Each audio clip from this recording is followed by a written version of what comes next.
Darle la gloria a nuestro Señor Jesucristo es nuestra prioridad y lo queremos hacer nuevamente por medio de su palabra, viendo esto que Él dejó escrito a través del apóstol Pablo ahí en Romanos capítulo 10.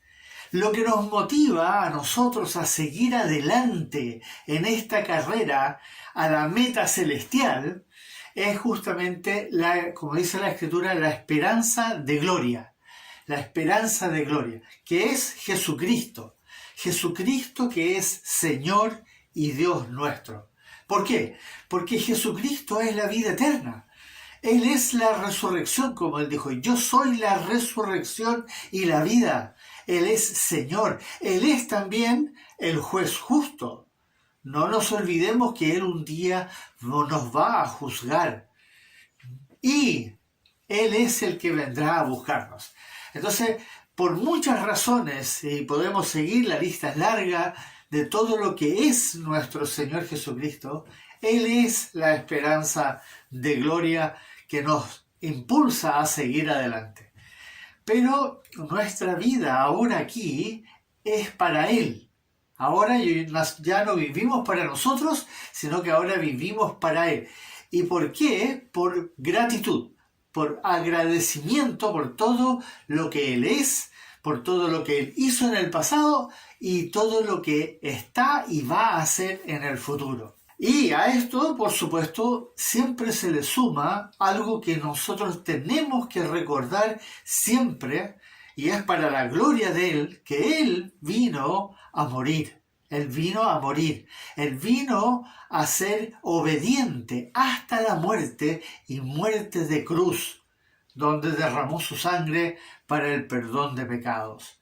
Pero lo glorioso es que Él resucitó. Sí, Él resucitó y está hoy día sentado a la diestra del Padre y es nuestro sumo sacerdote.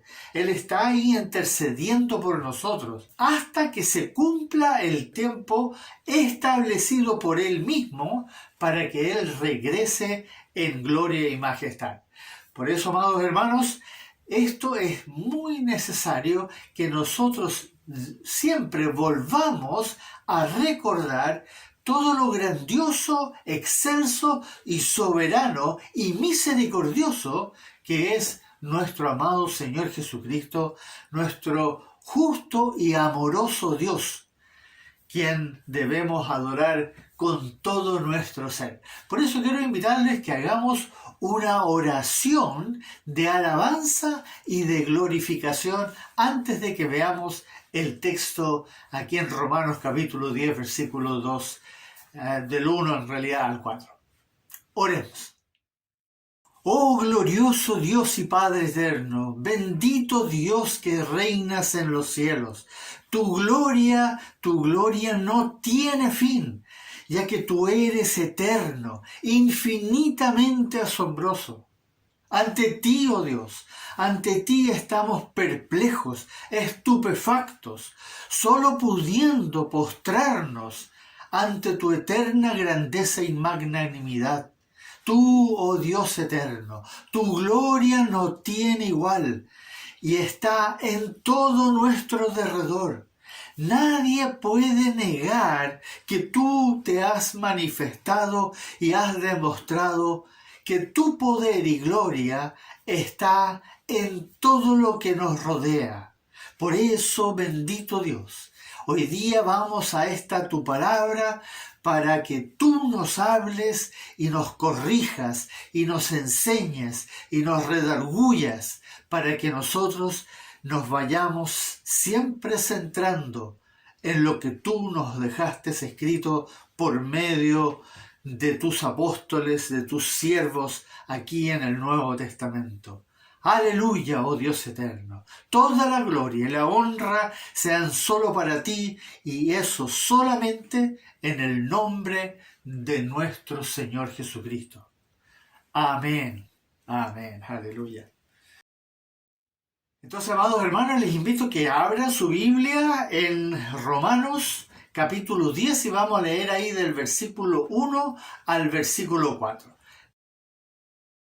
Hermanos, Ciertamente el anhelo de mi corazón y mi oración a Dios por Israel es para salvación, porque yo les doy testimonio de que tienen celo de Dios, pero no conforme a ciencia, porque ignorando la justicia de Dios y procurando establecer la suya propia, no se han sujetado a la justicia de Dios, porque el fin de la ley es Cristo, para justicia a todo aquel que cree.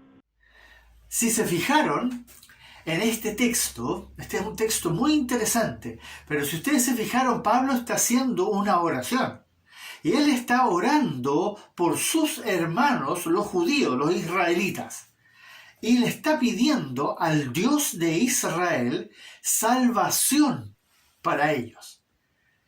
Consciente de que su pueblo no estaba creyendo, no estaba siguiendo. Y ojo que esta es una carta que ya fue escrita cerca de, entre el año 50 y el año 60. Estamos hablando hace ya varios años después de que la iglesia había comenzado a existir.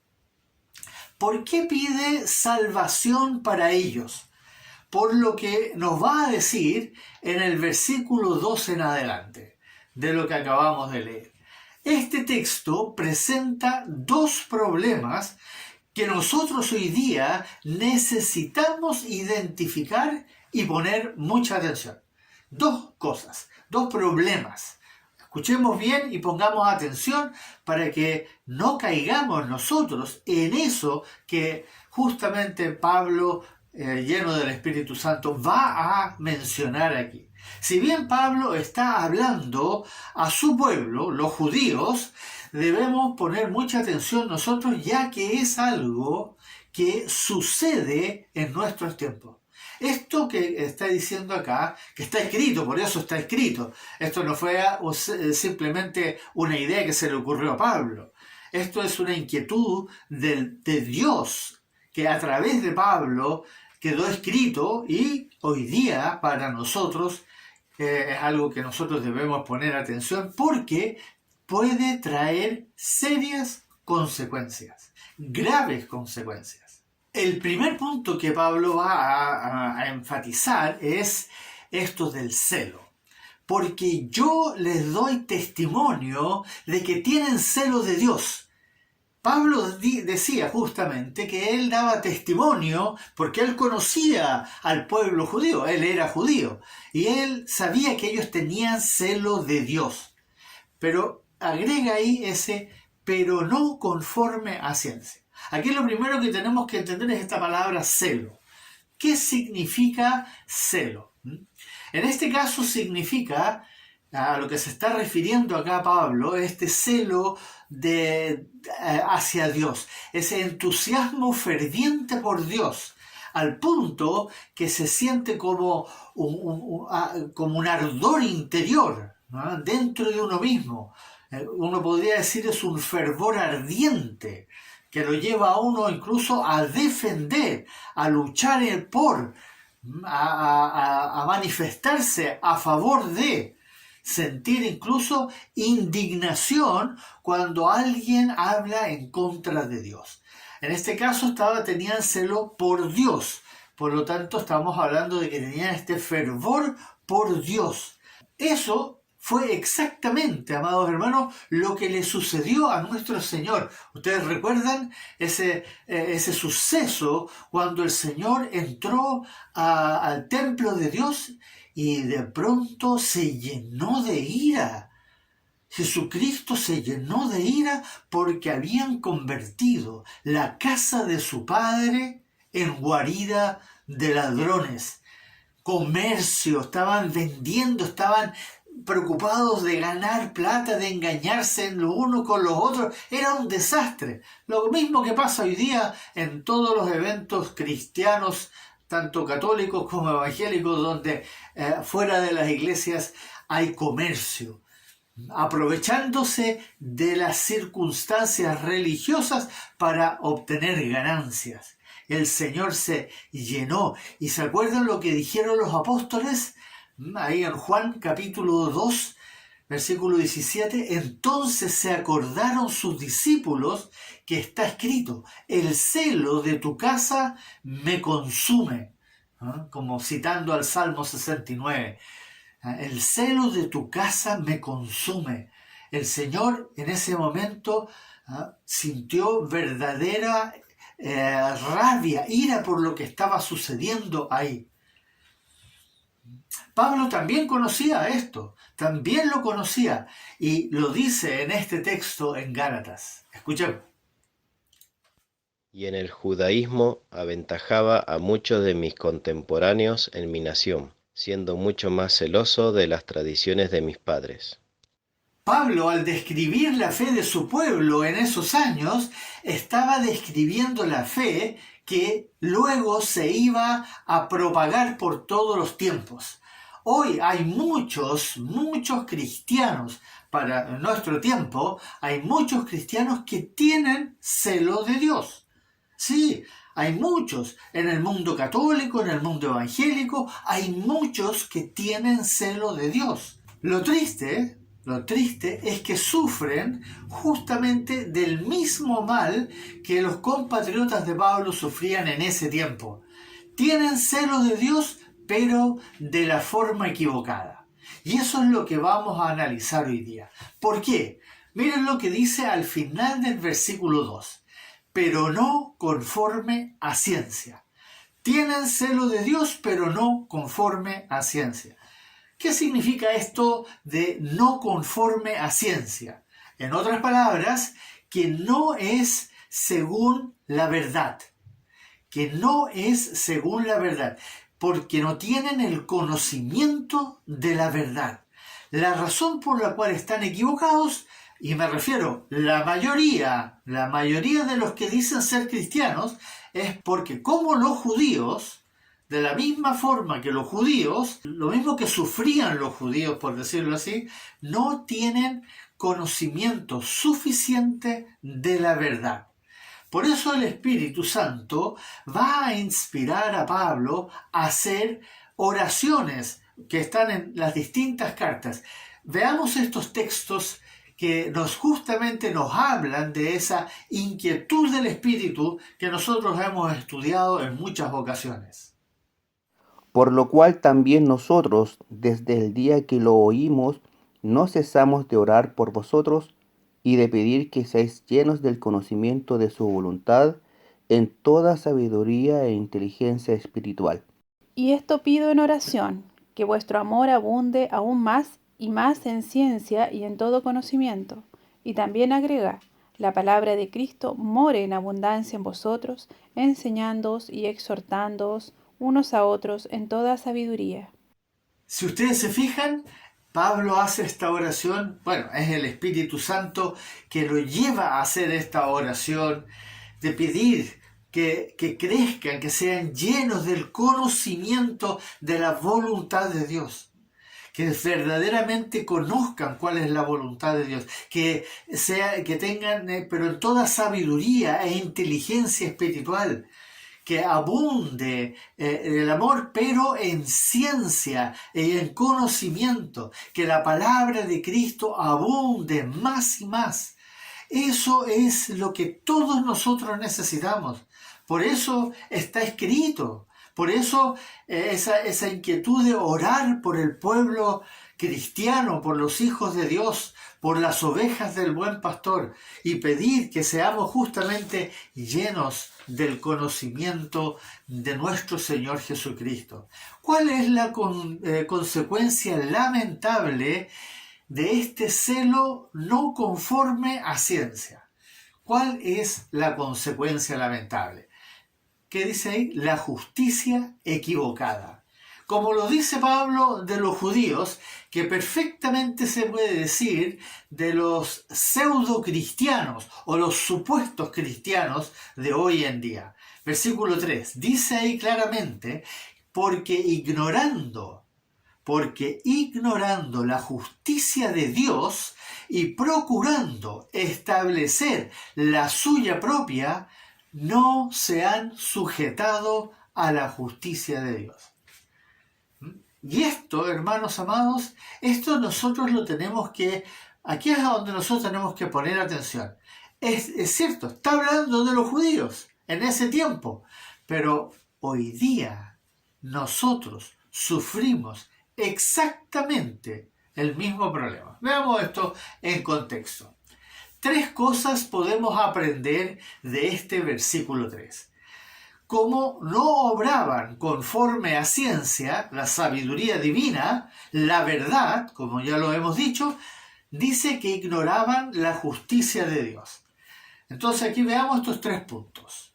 Primero, ¿qué significa ignorar la justicia de Dios?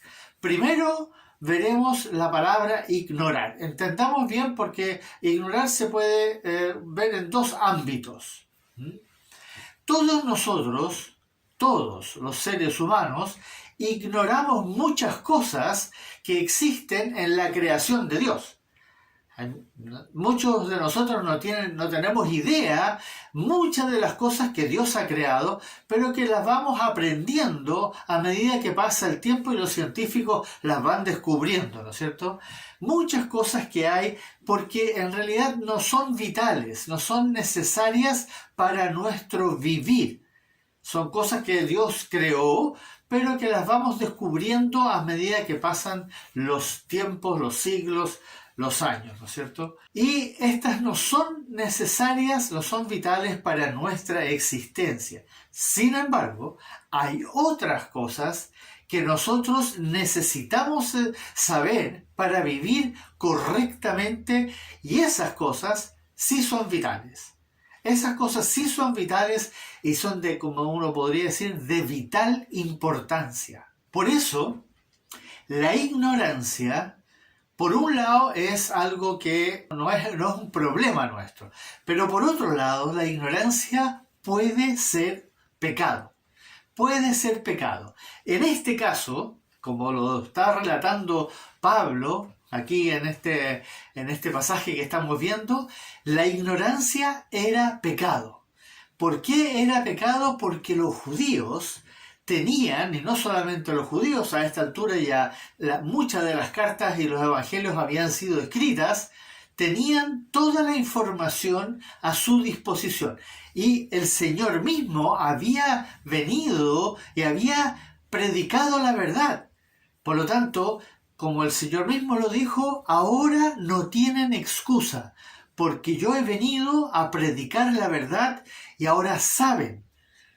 Y especialmente los fariseos y los escribas, que conocían muy bien las Escrituras y habían escuchado ahora lo que el Señor Jesucristo había dicho, aunque lo debatían y querían pelear con él, como lo hizo Saulo, que ahora es Pablo, antes de que el Señor le abriera los ojos espirituales.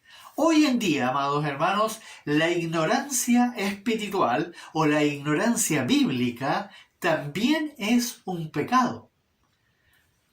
Es verdaderamente un pecado, porque, como lo dice el diccionario de la Real Academia Española, ignorancia es la que procede de la negligencia de aprender o averiguar lo que se puede y debe saber. ¿Escucharon bien eso? La ignorancia, esa ignorancia de pecado que es grave, es la que procede de la negligencia de aprender o averiguar lo que se puede y debe saber. Si tú ignoras las Escrituras, estás en pecado. Si tú las ignoras, estás en pecado. Ahora, no quiero con eso decir que tú te tienes que saber de memoria desde el Génesis hasta el Apocalipsis. No, estamos hablando de que si tú ignoras, si tú no estás leyendo, no estás estudiando, no estás escuchando los sermones, entonces se va a generar en ti esta ignorancia que es pecado. ¿Por qué? Porque la palabra del Señor, de nuestro Señor Jesucristo, está a tu disposición. Nadie hoy día puede decir, pero es que ¿dónde encuentro la palabra? Todos hoy día tienen un teléfono celular que puede conectarse a la red y ahí está. En todos los formatos que tú quieras encontrarlo. Nadie te puede impedir Nadie te puede impedir que tú leas la palabra del Señor, que tú aprendas, que tú averigües lo que tú debes y puedes saber. Nadie te lo puede impedir. Por otra parte, está el tema de la justicia de Dios, como lo menciona en este versículo 3. La justicia de Dios primeramente es todo lo que Dios es. Todo lo que está escrito en la palabra, que es Dios, ¿no es cierto? Que es Jesucristo nuestro Señor. Todo eso es la justicia de Dios. Su santidad, su amor, su misericordia, su gracia, su benevolencia, su paciencia, su mansedumbre. La justicia de Dios es todo eso. Todo lo que Él nos manda en su palabra, todo lo que Él nos dejó escrito aquí en la Biblia, tanto Antiguo como Nuevo Testamento, eso es la justicia de Dios. En otras palabras, la justicia de Dios es en Jesucristo. Jesucristo, cuando Él se hizo carne, toda la justicia de Dios se hizo realidad, se presentó, vino aquí a demostrar prácticamente toda la justicia de Dios, tanto por lo que Él hacía, como Él era, lo que Él decía, toda la justicia de Dios se encarnó, se hizo presente delante de nosotros. Y hoy día la tenemos escrita en el Nuevo Testamento. Y esa justicia de Dios está perfectamente explicada desde el Génesis hasta el Apocalipsis, pero especialmente en el Nuevo Testamento. Por eso, nunca un verdadero hijo o hija de Dios puede decir, yo no sabía, porque está escrito. Y el versículo termina con el segundo error grave. Este mismo versículo 3 termina con el segundo error grave, que dice que procuraban establecer la suya propia, su propia justicia, en otras palabras.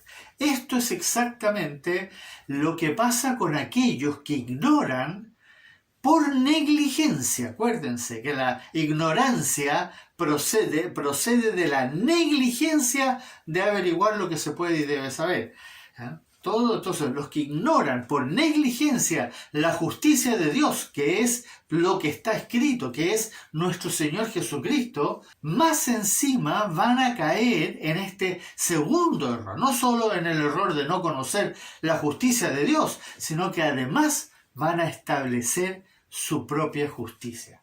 ¿Cómo podemos entender esto? ¿Cómo sucede esto? ¿Cómo lo dice la palabra? Escuchemos este texto que lo dice con todas sus letras.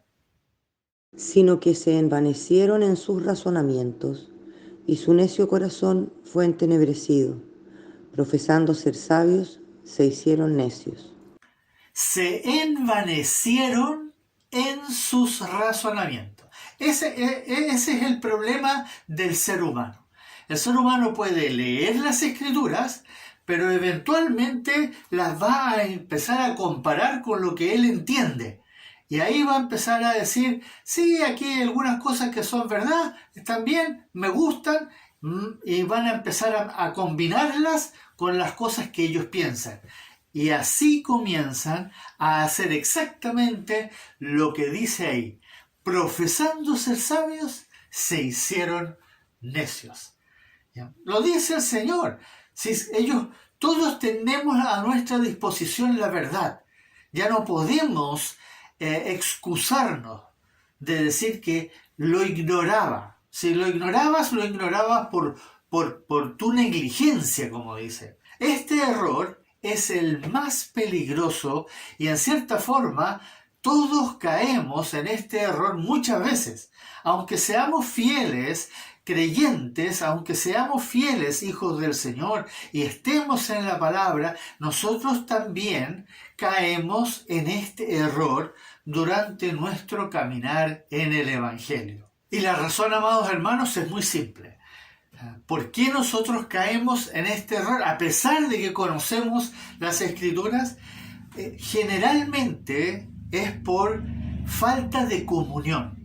Falta de comunión. Y eso es algo que hemos visto en muchos textos a medida que ha pasado el tiempo. Falta de comunión con nuestro Señor Jesucristo, con nuestro Señor en el Espíritu Santo.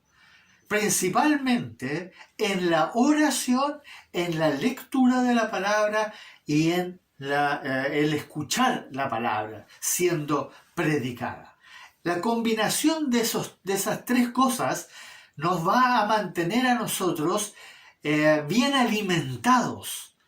Y eso es lo que, por esa falta de estar permanentemente en la oración, la lectura y el estudio de la palabra, nosotros entonces nos empezamos a debilitar y nuestra alma, que todavía está contaminada con las ideas del mundo y recibiendo toda esa cantidad de información diariamente de lo que está pasando en el mundo y lo que el mundo afirma como verdad, ahí se empieza a producir esta distorsión y empezamos entonces a establecer nuestra propia justicia. Y eso es sumamente peligroso, hermanos. ¿Cómo podemos identificar que nosotros estamos estableciendo, estamos obrando según nuestra justicia? Cuando nosotros caemos en estos errores. Por ejemplo, cuando tú juzgas movido por tus sentimientos y tus emociones. Cuando tú empiezas a juzgar tanto a hermanos como al mundo, movido por tus emociones y por tus sentimientos, y no por el razonamiento y la verdad de la palabra, tú estás estableciendo tu propia justicia. Cuando tú murmuras de los hermanos, cuando aplicas los mandamientos a los demás, pero tú no los estás practicando. Cuando tú no te niegas a ti mismo o te niegas a ti mismo como a ti te gusta. En algunas cosas te niegas. No, yo no fumo. Yo no fumo por ningún motivo. Yo tampoco robo. Yo tampoco voy a las discotecas. Yo no voy. Ya. Ahí uno se está negando. Yo me niego de eso. Yo no participo. Pero estás haciendo otras cosas. Otras cosas que el mundo hace. Te estás divirtiendo con el mundo, en otras cosas. Y estás siendo amigo o estás amando al mundo. Cuando tú vas a los cultos, cuando quieres, si es que quieres, escuchas el sermón cuando tienes tiempo. Y no te sientas a escuchar la palabra de Dios solemnemente para que el Espíritu Santo te hable a ti, no el predicador, no el pastor, sino que la palabra sea predicada por el Espíritu Santo a ti. Cuando ofrendas, cuando tú traes tu ofrenda como a ti te parece, lo que tú quieres ofrendar, y no estuviste de rodillas durante un mes entero preguntándole al Señor, ¿cuánto quieres tú que yo ofrende? ¿Te fijas? Eso es establecer tu propia justicia. O cuando obedeces los mandamientos que a ti te gusta obedecer y seleccionas. De los 70 mandamientos sabrás tal vez unos 20 y de esos 20 obedeces 4. Eso es establecer tu propia justicia. Esa es la justicia que nosotros queremos establecer nosotros mismos. ¿Por qué? Porque se ajusta a nosotros. ¿Por qué muchos no leen la palabra con dedicación? ¿Por qué muchos no estudian la palabra? Porque la palabra no es para hacernos cariño y muchas veces no nos gusta lo que está diciendo. Entonces leemos y cuando ya no nos deja de gustar cerramos la Biblia y lo dejamos para otro momento. Hermanos amados, cada vez que tú abres la palabra de Dios, es para estar con tu Señor. No es para cumplir, sino que es para estar con tu Señor y escucharle a Él hablar. Esto que estamos haciendo acá es reflexionar sobre lo que Él dice y lo que tú y yo necesitamos escuchar de parte de Él, porque Él nos quiere corregir. Él sabe cuáles son los errores que estamos cometiendo. Tú tal vez cometes unos, yo cometo otros, pero al escuchar la palabra, el Espíritu a nosotros nos está corrigiendo, nos está exhortando, nos está redarguyendo. Por eso, hermanos amados, esto es muy importante y tener mucho cuidado de no caer en establecer tu propio evangelio, tu propia justicia, tu propia sabiduría. Y decir, yo conozco la palabra, pero a mi manera, como yo la quiero entender. Y eso no puede ser, hermano. Tenemos que someternos completamente, en alma, en mente, en espíritu, de corazón, con todo nuestro ser, a lo que el Señor manda en su palabra. Y vamos al tercer punto. ¿Cuál es la consecuencia de este pecado, de establecer su propia justicia? Justamente como dice al final del versículo 3, no se han sujetado a la justicia de Dios. No solo establecen su propia justicia, no solo ignoran la justicia, sino que más encima no se sujetan a la justicia de Dios. Es muy cierto que nunca ha habido un solo ser humano aquí en el mundo que ha podido sujetarse a toda la justicia de Dios. El único ser humano que caminó en este planeta fue nuestro Señor Jesucristo, 100% hombre. Al mismo tiempo fue 100% Dios, lo sigue siendo, pero Él fue el único que pudo sujetarse 100% a la justicia de Dios. Los demás, ninguno lo ha podido hacer, ni ninguno lo va a poder hacer. Pero no se trata de eso, hermano. No se trata de que tenemos que lograr sujetarnos a toda la justicia de Dios. Sin embargo, es nuestro deber guardar, realmente permanecer en la palabra. Y hermanos, recuerden que es nuestro deber no por obligación, sino que por gratitud. De eso se trata, por gratitud, por todo lo que nuestro Dios, nuestro amado Dios, como lo explica tan gloriosamente en los primeros capítulos de Efesios, ha hecho por nosotros y en nosotros, en su Hijo Jesucristo. Por eso, por esa gratitud, nosotros nos debemos disponer con todo nuestro ser. Y ahí está ese texto, hermanos, que lo podemos repetir una y otra vez porque es la pura verdad.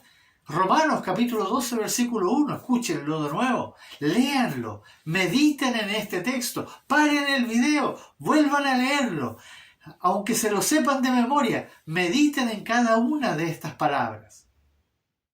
Así que, hermanos, os ruego por las misericordias de Dios que presentéis vuestros cuerpos en sacrificio vivo, santo, agradable a Dios, que es vuestro culto racional. Este versículo nos dice con todas sus letras lo que es verdaderamente sujetarse a la justicia de Dios.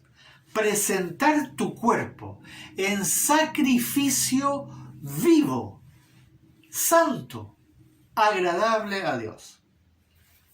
Maravilloso.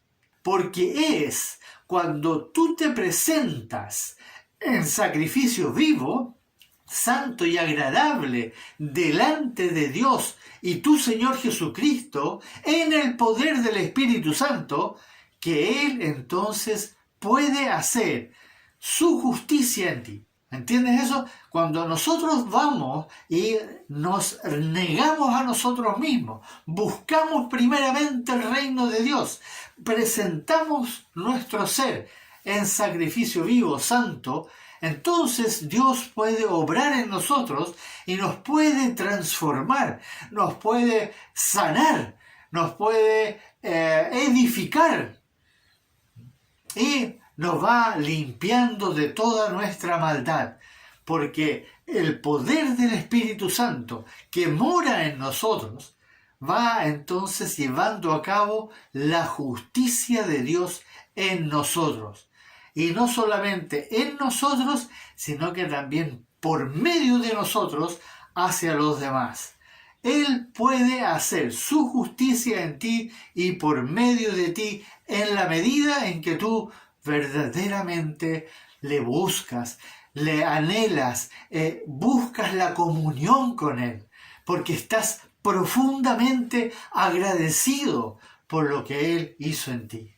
Pero si tú, amado hermana, amado hermano, si tú no te dispones, no te niegas a ti mismo, no renuncias, como el Señor se lo dijo para que seamos sus discípulos, no renuncias a todo lo que posees aquí adentro, en la mente, no lo material, lo que está aquí. Si tú no renuncias a tus ideas, a tus deseos, a tus conceptos, a lo que tú opinas, si tú no buscas primeramente el reino de Dios y su justicia, o no aborreces tu vida en este mundo, en otras palabras, no pones toda la prioridad en el Señor Jesucristo, tu buen pastor.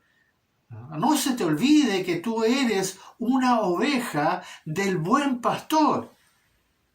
Entonces, es imposible que tú logres siquiera sujetarte un poco de la justicia de Dios. Eso es lo que nosotros tenemos que entender.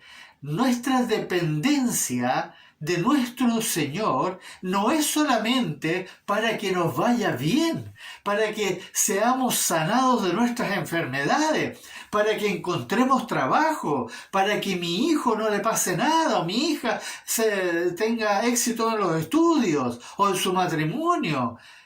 Hermanos amados, cuando tú empiezas a obrar en la justicia de Dios o hacer todas estas cosas con la esperanza de obtener un beneficio de vuelta, ya no estás actuando por gratitud, estás actuando por tu egoísmo.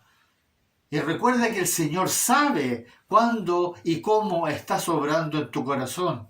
Y será imposible que tú verdaderamente te sujetes a la justicia de Dios. Lo peor es que comenzarás, como lo vimos aquí, a establecer tu propia justicia. Y comenzarás a ser un cristiano a la pinta tuya, como tú crees que debe ser un cristiano. E incluso vas a criticar a otros cristianos y los vas a empezar a calificar como fundamentalistas, como exagerados, como demasiado legalistas, etc. Cuidado con empezar a establecer tu propia justicia. Es un pecado y indica muchas veces, como Pablo lo dice justamente en este versículo, que él oraba por sus hermanos judíos para salvación. Significaba que muchos de ellos todavía no eran salvos. ¿Y por qué? Porque no se sujetaban, aunque tenían celo de Dios, no se sujetaban a la justicia de Dios y más encima establecían su propia justicia. Y eso, hermanos, hoy día nosotros todos corremos el riesgo. E incluso los fieles hijos de Dios a veces establecen su propia justicia. Establecemos. Yo me incluyo porque lamentablemente me he visto en algunos casos en que cometo el error de establecer, entre comillas, mi propia justicia. Entonces no podemos caer en eso. Y la única forma de corregirlo es entendiendo que el Señor nos llama a la santificación, a la comunión, ese amor que Él nos enseña en su palabra y que especialmente nos manda en la primera carta de Juan. Y también en esa adoración verdadera, en espíritu y en verdad. Si nosotros no empezamos a ordenar nuestra vida De esa manera, entonces nosotros vamos a caer en el error de no sujetarnos a la justicia de Dios establecida por Él en su palabra, no en la doctrina de las denominaciones evangélicas, sino que lo que está escrito en su palabra, y vamos a comenzar a establecer nuestra propia justicia, que es ser cristiano a la pinta de uno. Que el Señor nos ayude, amados hermanos, a no caer en ese error. Por eso, niégate a ti mismo. Busca primeramente el reino de Dios. Presenta tu cuerpo en sacrificio vivo, santo, agradable al Señor. Y mantente firme en la palabra. Si tienes la posibilidad de hacer un estudio, hazlo, búscalo, separa el tiempo. Cada vez que tengas la oportunidad de orar con los hermanos, busca dónde unirte a los hermanos para orar. Hay muchas instancias que nosotros estamos perdiendo. Hoy día todos pueden hacerlo. Existen los medios. Si no te puedes reunir en un templo con tus hermanos, con tu iglesia, hazlo de otra manera, pero el hecho de buscar todos los medios para que nosotros no caigamos en la ignorancia con respecto a la justicia de Dios. Eso debemos protegernos. Y por eso recuerda lo que vimos al comienzo, que la ignorancia puede ser un pecado, porque procede de la negligencia de lo que se puede y debe saber. Hermanos amados, que el Señor nos bendiga. Oremos. Bendito Señor, bendito Señor. ¿Cuánto anhelas tú que nosotros entendamos estas palabras que tú nos estás diciendo acá justamente en este texto? Porque sabes el riesgo que corremos, sabes las influencias bajo las cuales estamos sometidos diariamente y cómo nuestro entendimiento muchas veces se confunde y comienza a mezclar lo que tú dijiste con las verdades que nosotros concebimos del mundo y terminamos cayendo en ese grave error de establecer nuestra propia justicia. Por eso anhelamos de corazón y te pedimos, Padre, en el nombre de Jesús, que por favor tú nos amonestes, nos redargullas todas las veces que sea necesario para que nos mantengamos en tu palabra y así conozcamos y entendamos cabalmente cuál es tu justicia a la que tú nos has llamado con tanto amor y con tanta paciencia y sobre todo por medio de tu Hijo Jesucristo, a quien tú enviaste para que Él fuese el sacrificio perfecto para que nosotros hoy día, justificados por su sangre, por la fe en su sangre, nosotros hoy día podamos tener este privilegio de saber y entender y conocer cuál es tu justicia y no ser ignorantes de ella. Bendito Dios. Por eso queremos rendir nuestra vida, agradecidos por esta gracia, por la gloria de tu gracia, que no nos merecemos. A ti, oh Dios, sea la honra y la alabanza y la gloria y la adoración. En el nombre de Jesús. Amén.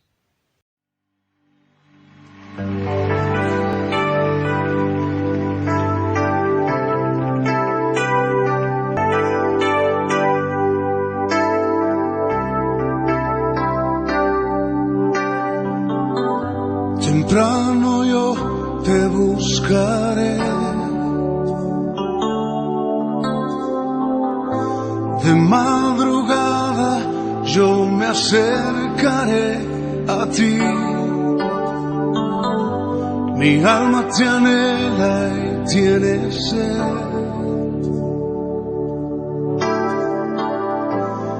para ver tu gloria y tu poder. Mi socorro ha sido tú.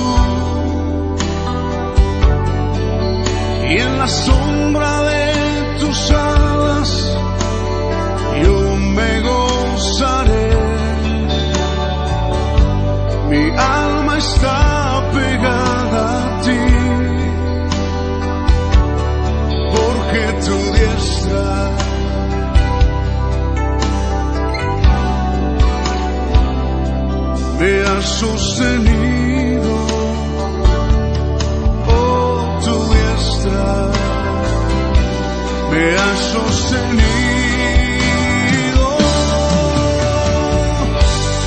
Mi socorro has sido tú, y en la sombra de tus alas yo me gozaré. Mi alma está pegada a ti, porque tu diestra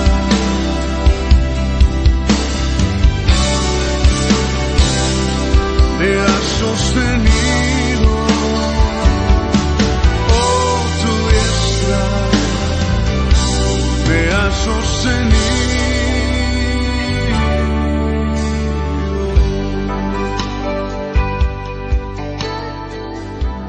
Temprano yo te buscaré, de madrugada yo me acercaré a ti. Mi alma te anhela y tiene sed,